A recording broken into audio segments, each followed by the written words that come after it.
Welcome to Think IP, the podcast where we unpack how at least 85% of your business's value lies in its intellectual property assets. If you're not leveraging them, you're leaving big money and opportunity on the table.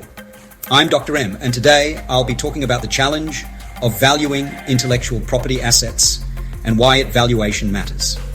So if you're an entrepreneur, startup founder, or business leader looking to play smart, ready to elevate from a minimum viable product to a market-dominating force, then stick around till the end, because this could be the game changer you've been waiting for. Let's dive in. All right, let me ask you, have you ever tried to put a price on something that's not physically in front of you? Something that isn't a building, a machine, or a product on a shelf? That's the challenge with valuing intellectual property assets. Unlike tangible assets, IPA doesn't have a fixed market price or a simple price tag. It's an evolving, intangible powerhouse that directly impacts your competitive advantage, revenue potential, and future growth.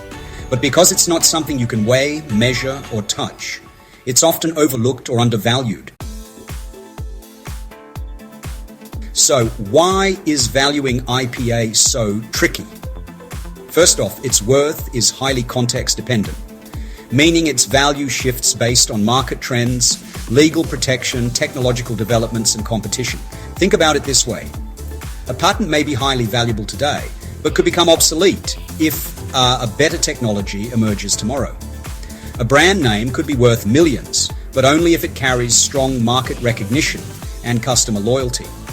A trade secret could be invaluable to operations, but what happens if an employee leaks it or a competitor independently develops something similar? Now, let's break down why IPA valuation isn't as straightforward as valuing physical assets. It's intangible. You can't see IPA like you can a piece of machinery, making assessment more complex. The market is unpredictable. Demand, competition, and tech advancements can drastically shift an IPA's value overnight. There's little historical data. Unlike real estate or equipment, IPA, especially new innovations, often lacks comparable transactions for valuation. Valuation relies on projections. Future earnings, market conditions, and the lifespan of an IPA asset require a level of speculation. Legal complexities matter. The strength of IP protection, potential infringements, and regulatory changes can impact an IPA's financial worth. Before we get into numbers, we need to make an important distinction. Assessment refers to evaluating the qualitative value of an IPA, how strategically important it is to your business, its role in your operations, and how it enhances your competitive edge. Valuation is a quantitative measure putting a dollar amount on IPA based on potential revenue generation, market positioning, and economic benefit. For example, a customer database may not have immediate resale value, but if it's a key driver of your business's success, its strategic importance is massive.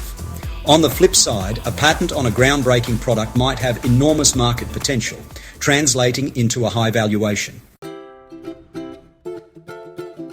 Bottom line, if you're not actively assessing and valuing your IPA, you're missing out on leveraging one of your most powerful business assets. If you want to dive deeper into today's topic, hit the subscribe button and leave your email address in the comments section, or go to thinkenki.ip.au to get a free copy of the Thinky IP book. Over 300 pages of practical high-value insights. And if you found today's discussion valuable, share this episode with fellow entrepreneurs and business leaders.